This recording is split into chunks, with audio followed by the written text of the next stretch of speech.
Why do vampires struggle with small talk? No. Because they can't stand light conversations. Oh, Except that I can, because I'm the vegan vampire of the light. James Pyle, let me give you an existential bone welcome. hello. Good to see you again. I don't see you clearly, but Well, you know, vampires have a little trouble with the mornings, and I guess I have some cobwebs in my eyes. Let me clear them out now. okay.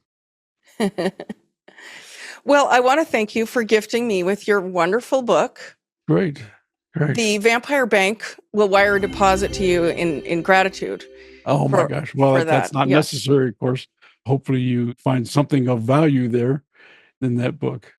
Well, that's why I'm so grateful we could meet today, because I'm just about to dig my teeth into the book. And I thought we could talk about it first so that I know exactly where I'm meant to be digesting. Well, I'm really proud of the book that Marianne and I wrote last year. It was on the presses last year. And it's a book targeted to a younger audience than you. You've counted hundreds and hundreds of years, but a younger audience, maybe from 7 to 12, who we believe should be able to begin to pay attention to the body talk that you see, the body talk that you present. And it's just like, everybody talks about body language, but at least it's body talk, almost like a language. Well, I am 7 to 10 millennial, so perhaps I do fit into the category of who this book is appropriate for. And who Well, is this Marianne that you speak of? Marion Crench, my co-writer, she's a very prolific writer, maybe 35, 40 books now. She's written with other body language experts, Greg Hartley of the Behavior Panel. A lot of folks know those guys, almost 1 million subscribers to the Behavior Panel. And I'm a subscriber and a learner of those great body language guys. And so they've written many, many books for an adult audience. And I thought, well, maybe there's something that I know from my childhood that might make a bridge to younger people taking it to a different audience. And so Marianne and I agreed, and a gentleman by the name of Bjorn Nordman underwrote and funded the initial cost of the book. And he believed in that body language message for young people as well. So the three of us came together and we wrote this book, Body Talk Animated, The Big Kid's Guide to Body Language. Well, this sounds like a very special network of humans whom I would very much like to meet over time. Well, perhaps if we hang out enough that'll happen. But you got to be in the day. You got to come out in the sunshine. It is rather difficult because my morning routine used to be at night, as you can imagine. And Yeah. now I'm completely inverted and upside down, and I'm having to learn what humans consider a morning routine. And it is rather difficult, but here we are. I have a favorite singer, Merle Haggard, and in one of his songs, he says, "Every night begins a new day." So for you, I think that applies. It really does. So let's talk a little bit about the subject of this book. Body language, you call it body talk. All I know about body language is when I put my arms like this and go back into my crypt, that seems to be my main comforting body language when I'm in my safe space. And the only other thing that I am aware of that I communicate was always that I would stare deeply into people's eyes as I would entrance them. So now that you're teaching me to engage with humans, I find that I'm really lacking in understanding what is body language. Let's start with that. Well, there's a lot of definitions I think out there, but it's just communication without words. It's your body responding to visual stimulus, and you creating visual stimulus to somebody else in presentation of body language, so that it's what you see and what you feel is honest and true and good. It's about congruence. It's about what you hear and what you see being in agreement. My cricket followers would like a definition of the word congruence. Congruency is harmony. If you're in a band and somebody's playing the wrong chord or the wrong note, there's disharmony, and it's not good for the ear. And so it is with body language. If there's disharmony in what you hear and what you see, it's not good for the eye. So with that, we understand that there's normal behavior, and there's not absolute behavior, but there's normal behavior when people are happy, when people are sad, when people are anxious, those kind of things. And we work off of that. And you did this thing where you did that, and that's your baseline for resting. Okay. And when that changes, you change. And so when you're looking in people's eyes and you do that thing that you do like that, that's a baseline for what's about to happen. Okay. So That's that when I'm those are, initiating the trance. yes. And so those indicators, if I'm an observer, it tells me it's time for me to go. So it's body language is communicating without words. And the languages you speak from Transylvania, you probably have a broad base of languages, I'm guessing. And I ought to tell you, though, that your very first language was body language. Really? As an infant, you didn't speak to your mother. You communicated with your body movements and your emotions, and she understood what you were feeling, what you're thinking, what you were needing, and you were observing her and your father as they looked at you and they presented their body language with smiles and attention. And so for the first 6, 7 months, that's the only way you communicated was by body talk. Well, because vampires don't have many emotions, is that why we may have a limited range of body language as well? That makes sense to me.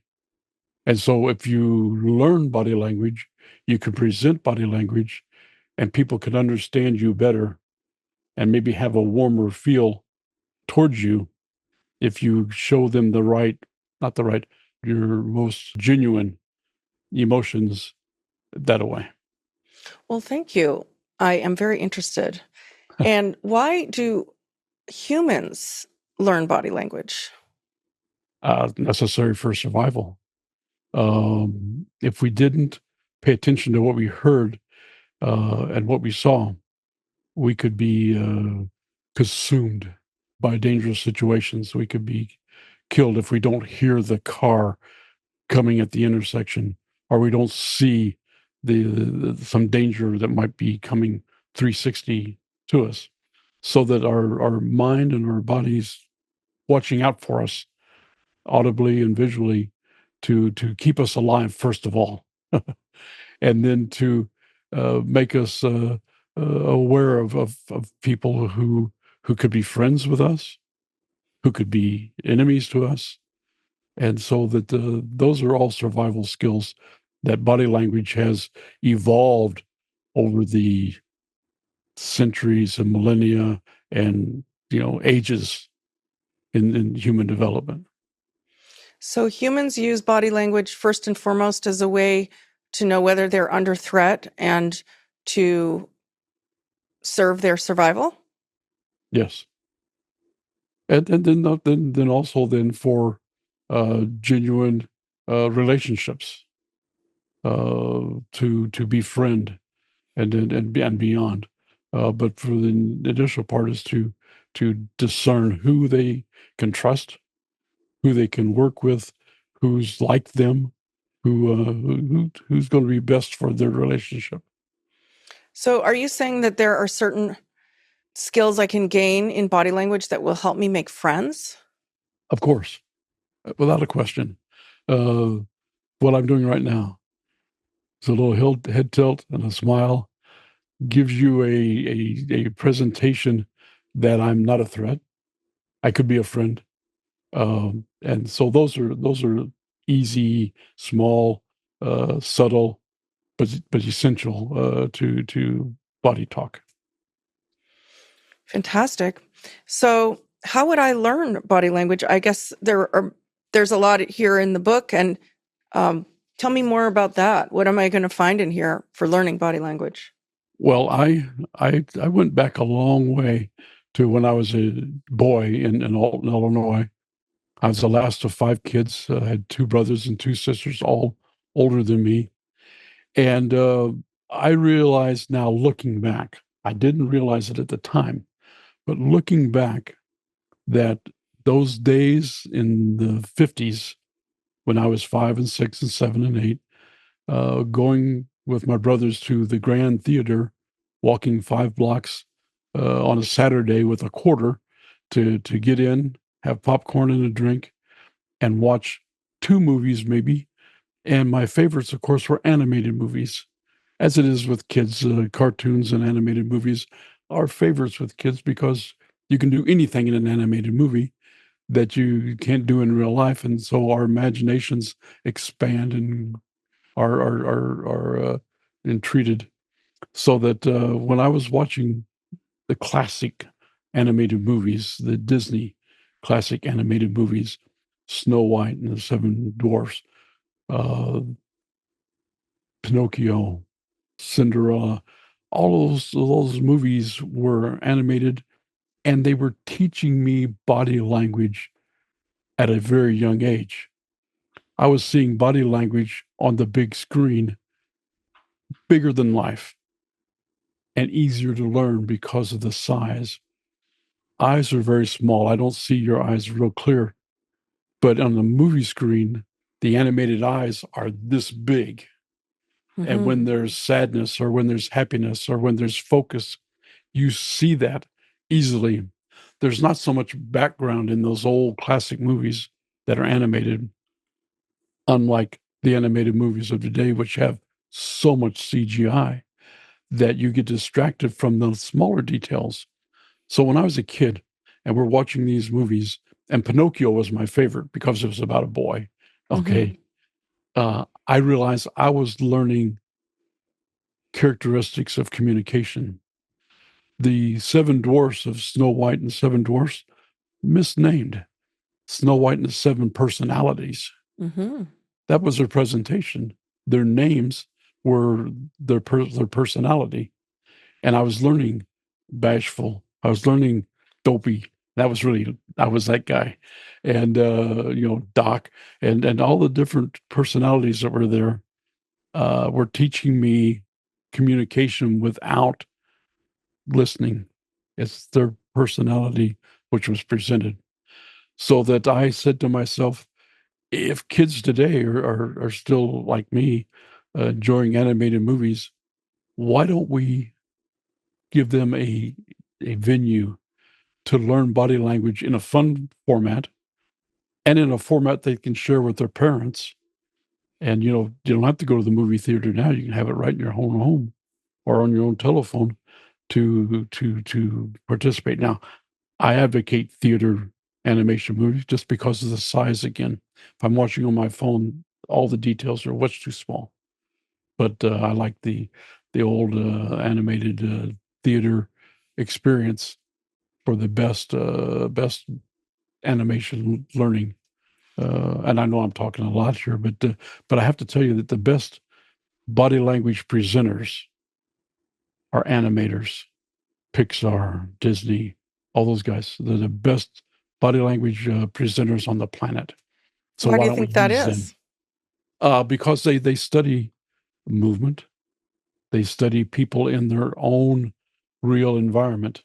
I remember as a kid watching Disney programs on television that they showed when they made the movie Bambi that the illustrators who did all the drawings for that type of animation had actual baby deers, fawns, in the studio just walking around, and they were all the time just sketching because they're getting the baseline, they're getting the real circumstance, and they're presenting it to us really congruently in harmony with what you would see in nature, you see on the screen. So with people, what you see in their personality, you see on the screen. So that animation is a great tool, entertaining, but educational. Okay, wonderful. And so I imagine as a child, you didn't realize that you were learning body language while you were enjoying yourself at the movie theaters. And then as you came to appreciate the animators, you realized that they only knew what they were drawing by observing in real life. Is that true? Yeah, that's exactly the truth, and you're right in that. At that time, I didn't even know what I was learning.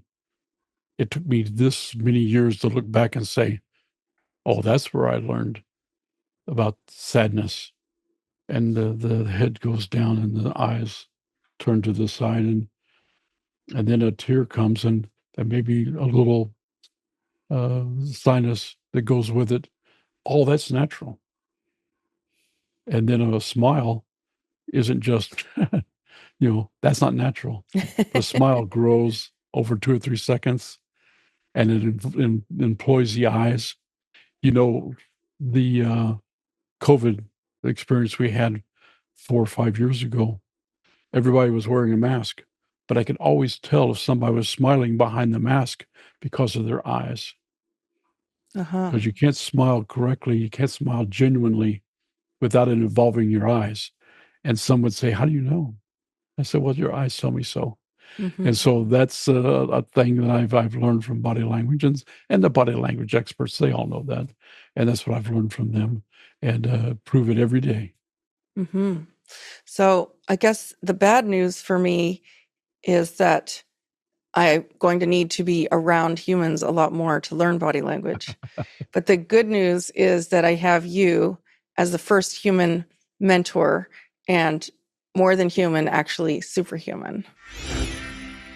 Well, thank you for the compliment. I have to tell you though that you fit in the category that is best involved with the book because you're new to communications. So you're like Indeed. one of the kids, even when they're as old as you are, so that you can learn very, very passively and aggressively and as a kid does, just by being aware of facial body activity, movements, and the like. Now, you mentioned this word that is unfamiliar to me. It's the word FUN. What did you mean by that? Oh, Marianne and I put together this description of where to look with body language, so that the face is an F part. Putting the fun in body language. So face is a big part of the communication that we have in body language, and the upper body. And then the navel on down is the N part of that acronym. So that's how we addressed in the book the different areas of attention. Right now, you don't see my hands, you don't see the rest of my body, so you can only depend on what you see in my face and how I Uh-huh. communicate. But Hmm. ideally, if there's no barriers between us, I'm going to be aware of your hand movements, your feet placement, your breathing, the upper body. When you're normally breathing, your diaphragm breathes, and it's your normal baseline for breathing, and people don't notice that much. But when there's stress, when there's an anxiety, it becomes breathing up here, and your chest moves, and you breathe almost with audible breaths. And so those are things that you pay attention to. Okay, wonderful. Well, you say you put the fun fundamentals into life, and I don't even know what that word fun is, but I understand from you now it's an acronym, so I'll be able to Yeah. understand better. Well, I hope you learned some fun along the way, and meaning that you enjoy what you're doing, you invest in what you're doing, you wake up in the morning anxious to do what you're doing in all these areas of body language. Okay, wonderful. So then I will learn body language by reading your book. And you do give this diagram, the acronym of where to look, Uh-huh. the fundamentals of body language. So I'll be looking and learning as I do that. How else can I learn body language? Well, there's a lot of other books and a lot of other authors, but observing people passively. If you were go to the shopping mall, don't spend all your time shopping. Don't spend all your time in the food court without taking time, making time to observe people in their everyday normal activities. You'll see two people in the mall and you'll see two people who are very interested in each other and how they communicate. You'll see two people who are together, but they don't show interest in each other and how bland that might look or how not unnatural, but you wouldn't want to be in that position. So you watch people. I'm at the airport. I see the people who are sad to see people leave. I see people who are happy to see people arrive, and so I'm always observing people and getting a baseline for normal How do I know what circumstances. I should be observing? What am I looking for in humans? You're looking for people who look at each other and their eyes respond. You look at the how they might reach out and touch somebody. Uh, Body talk and body touch are very intimate and certainly essential to our relationships.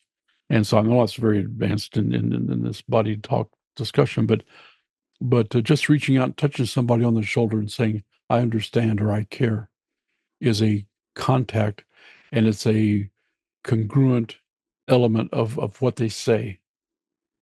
If they just say, well, yeah, I care, and they look away, that doesn't feel honest. That doesn't feel comforting. But if they reach out and touch and make eye contact and say, I care, I understand, wishing you well, those kind of things are really essential. So look for that. Okay, you do seem very good at some of those gestures and words yourself, I have to say.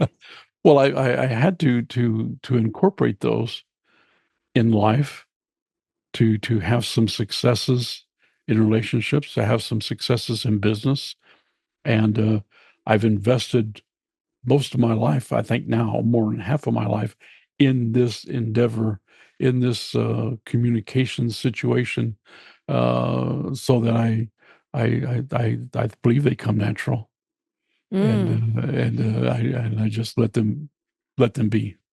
Well, just for some inspiration and motivation, could you share with me where in your life you found body language to be very helpful, useful? Sure, I think I found it essential when I began to work in funeral homes in Illinois, Central Illinois, and also then at Forest Lawn Memorial Park in Southern California, where you have a very not difficult, but a very charged circumstance, the death of a family member, and you're dealing with the people who have broken hearts, who have broken families now, who have uncertain futures, and they for those 3 4 5 days to a week that you interact with them, you learn empathy and you learn to observe and learn how to come into that circle of circumstance and to navigate and to manage and to develop confidence that you're there to help and make a difference. And so that was key, I believe, in my days working in that industry. And I love that industry. And while in Southern California with Forest Lawn Memorial Park, I was also a salesperson, and that nobody wants to have to talk about dying, and nobody wants to talk about death, and nobody wants to talk about being buried, and no one talked about cemetery property. Yes, they never want to talk about that with me either. But you're very familiar with that, and you're very comfortable with that. So that's probably why we get along so well. But I was hired by them to sell cemetery property. And what I had to do was to observe as I was in somebody's home talking to them about forest lawn and making a presentation to them about the advantages of pre-planning and the like. And they had to believe me and they had to trust me, those two things. Mm. And I had to present myself as believable and trustworthy. And I did. And the amazing thing about it was I really never sold cemetery property. People bought it from me because they wanted it, because of what I told them and what the problem that it solved for them. So that I've always felt like I didn't sell anything. I just made something available that they wanted to buy. And they sometimes gave me cash money, a lot of cash money at times. And I just wrote them a little paper receipt and they trusted me. And Uh-huh. that's body language has to be a part of that because it's not just all words and data and dollars and cents. And So you're so that saying was you used body language when you were presenting yes. yourself as trustworthy and And I was also reading their body language, if they were interested or not interested. And of course, what I learned in the two was that most men were just like, I don't want to talk about this. But the wives who were responsible for, for the family, most generally as a survivor, they were more interested. mm-hmm, And so I learned who to present to mm-hmm, and primarily, and who was listening, who was participating, who was agreeing, who was mm-hmm, saying, "Yeah, I think that's a good idea." mm-hmm. And so then I had to work with what I was seeing and also presenting, and then that stepped up in my next career in the U.S. Army as an interrogator and became really key Mm. to understand. How so?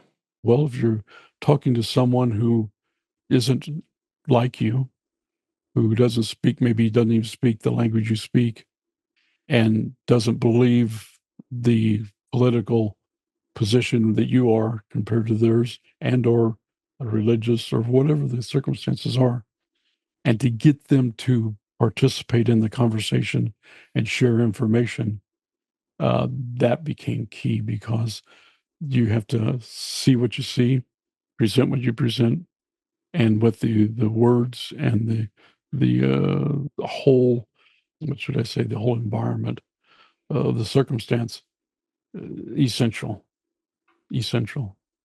So in the first phase of your life, you used it for human connection and empathy.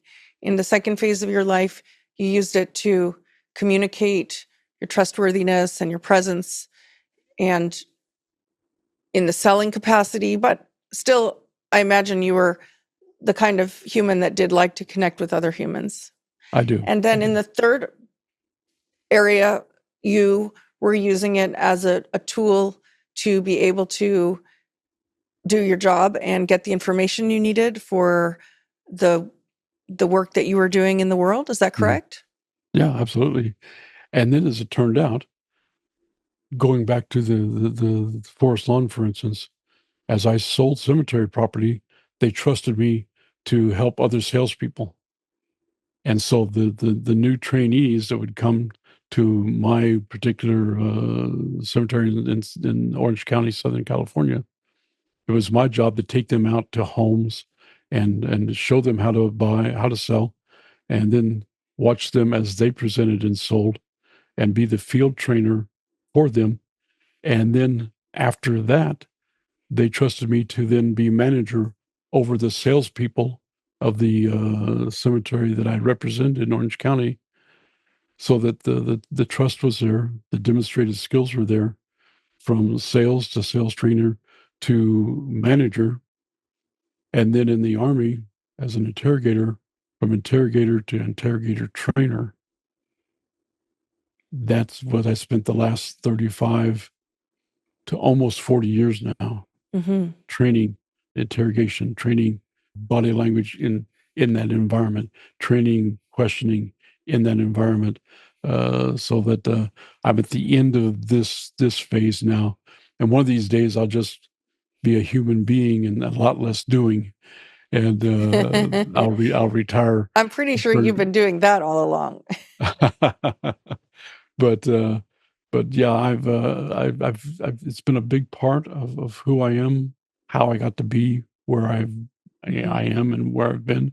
And so I think if we give young people a head start in understanding what they're seeing, understanding how to present what they're feeling, that they will have a great advantage, especially in this age of one-dimensional communications, because body language is a 360, and it's really the best executed in person.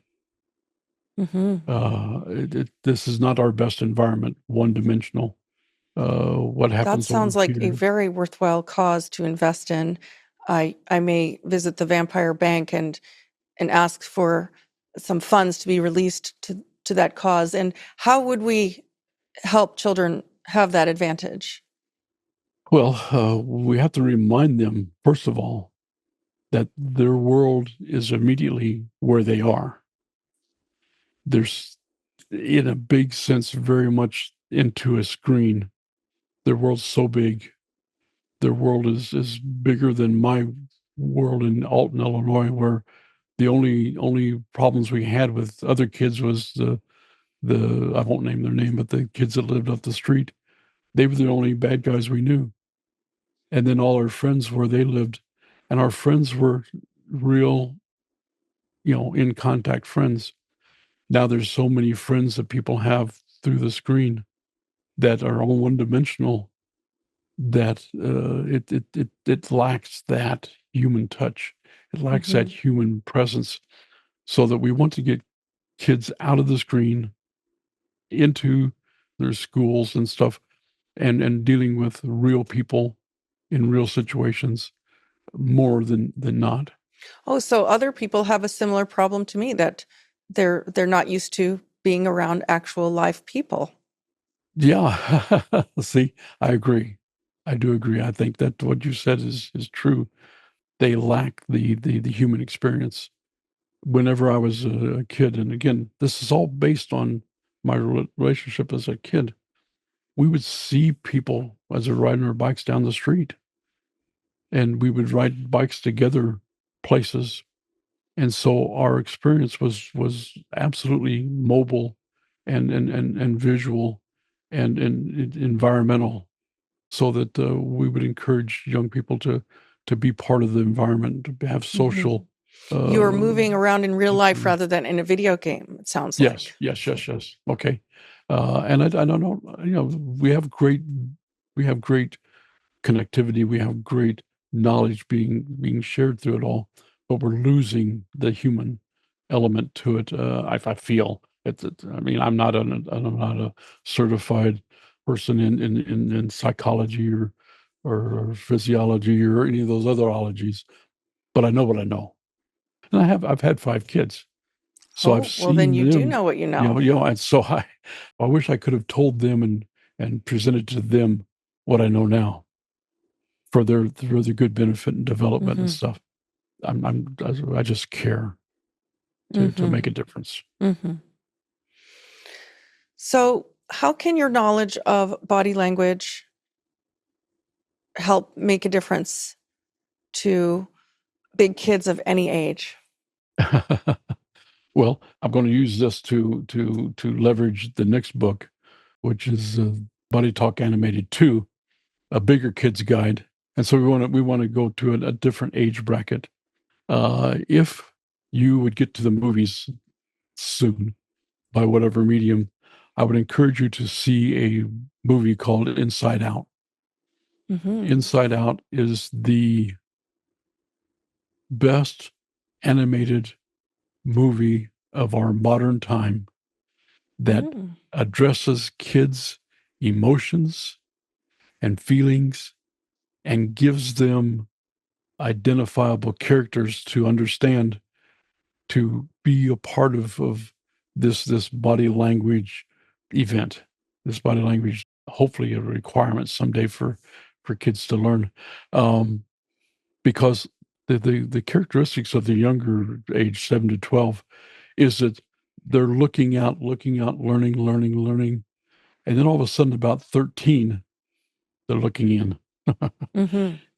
And everything that they're thinking is internalized, and they begin to pull back. Mm-hmm. And so the movie Inside Out talked about those first kids, joy and fear and disgust.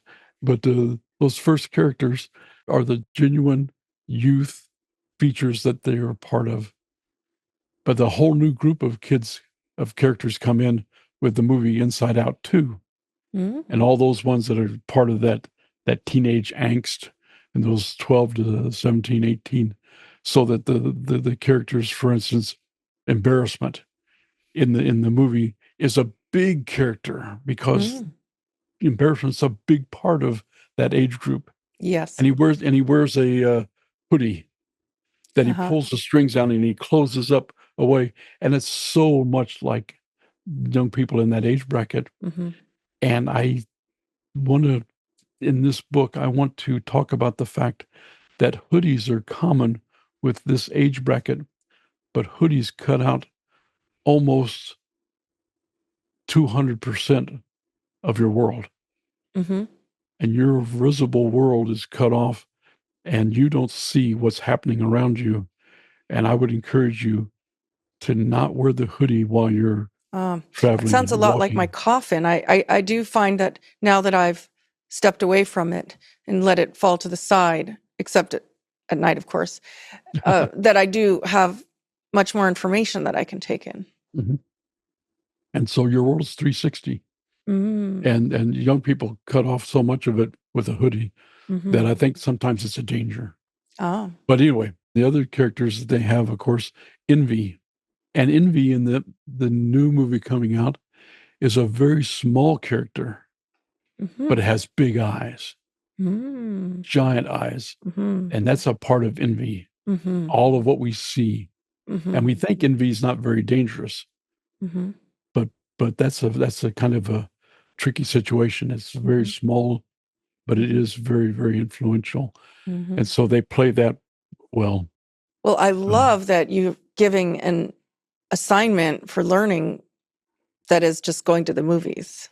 Well, yeah. I mean, I use a key tool in this animation body language toolbox called animation isolation.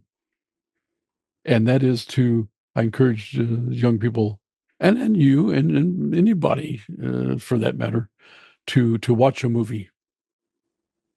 And the next time, watch it again, but turn the volume off Oh. so that you do not hear anything. And you've just entered the world of the best body language readers in the world, the deaf. They essentially have to get their communication through what they observe. Oh. And so, not being distracted by what you hear, you have to concentrate on what you see. So that becomes a focus. Maybe you watch the whole movie, maybe you only watch a part of the movie, but you then depend on what you see. And that then you can focus on eyes, or you can focus on smiles, or you can focus on hands or feet or anything.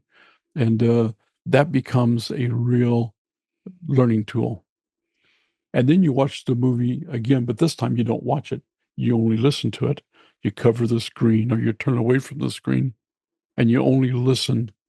And you've entered the world of the best listeners who are the blind.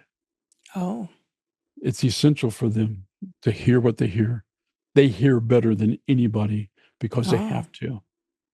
So if you listen to the dialogue and maybe the music in the background that gives you the environment, you then aren't distracted by what you see, and you have to focus on what you're hearing. And then when you watch the movie once again, after not seeing it, after not hearing it, you will see and hear what you didn't hear before, and you will enhance your body language ability. exponentially.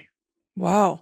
So the word isolation refers to you removing one of the senses as Yeah. you rewatch the movie, Hmm. and that will allow you then to heighten the other sense Yes. that is active, Hmm. just like the blind or the deaf do. Yes. Yes. Absolutely. And I do this in other situations as well. In an adult situation, I might take a news event and an interview and turn off the volume and just watch the body language, or just listen to the dialogue and don't watch the body language and listen to what I hear and Hmm. get that congruency or incongruency, whatever Hmm. the case may be. And so it applies not just to animated movies, but that's the easiest, best way to begin. Hmm. Use the And you isolation. do that because you genuinely are interested in learning body language better and better, and you understand the good reasons, the reasons why it's useful to know body language. Is that your motivation, or?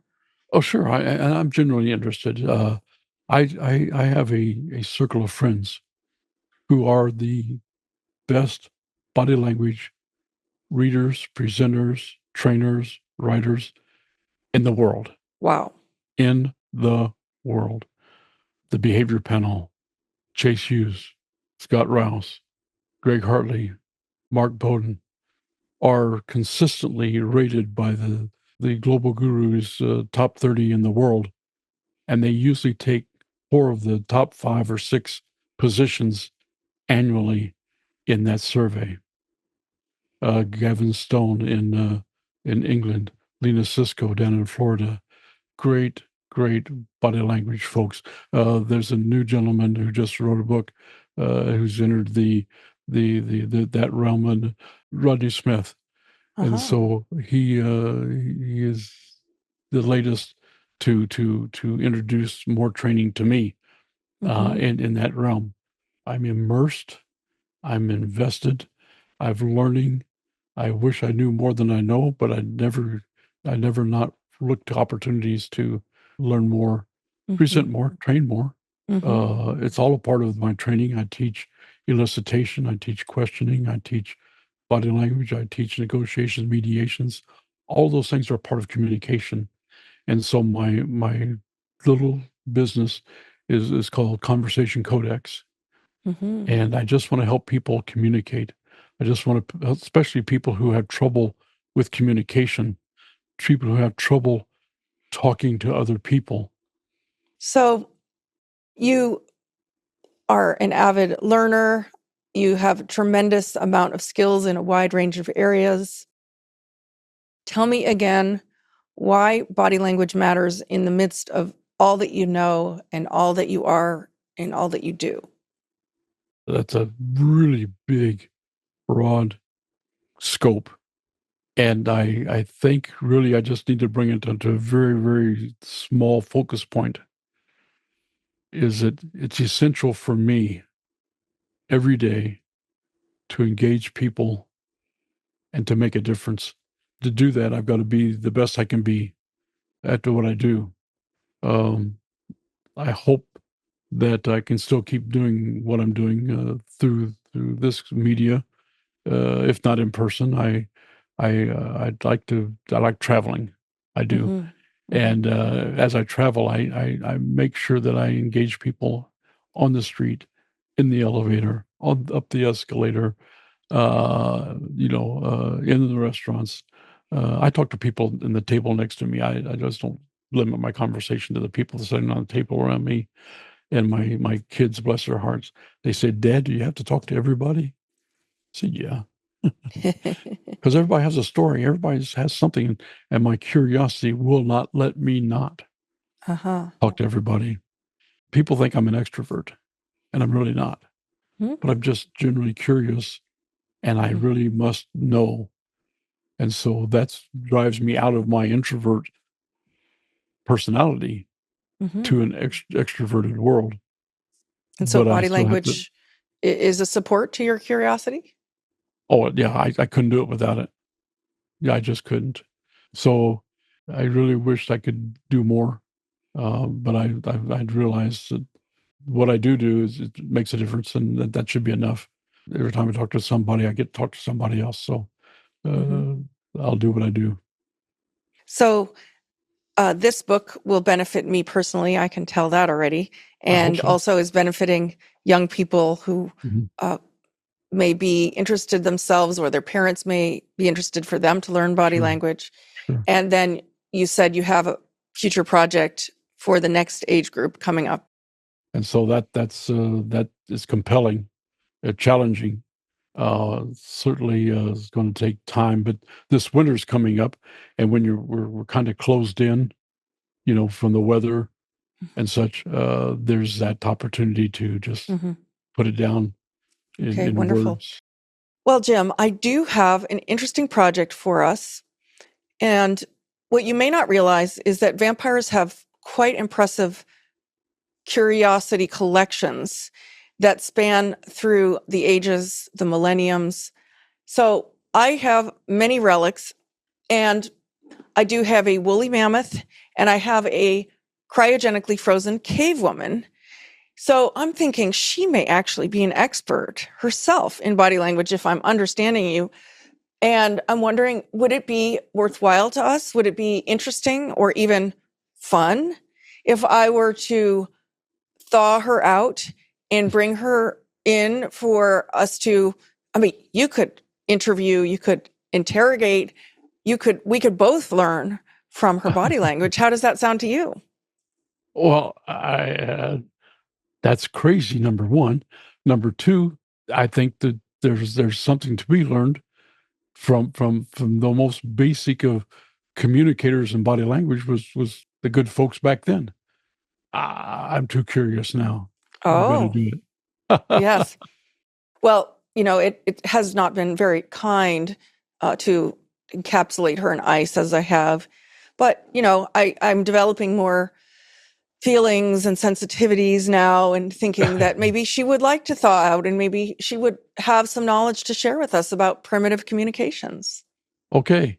I'm game. I'm good. Okay. Can't wait. Okay. Wonderful. Well, James Pyle, thank you again for sharing this amazing book with me. I will be studying it. I will be absolutely devouring it and learning from all the wisdom that's contained in it. I hope that we can meet again soon before your beard gets much longer. And I would like to give you my existential bone blessing. All right. Thank you. We'll meet again soon, James Pyle. By the by. By the by.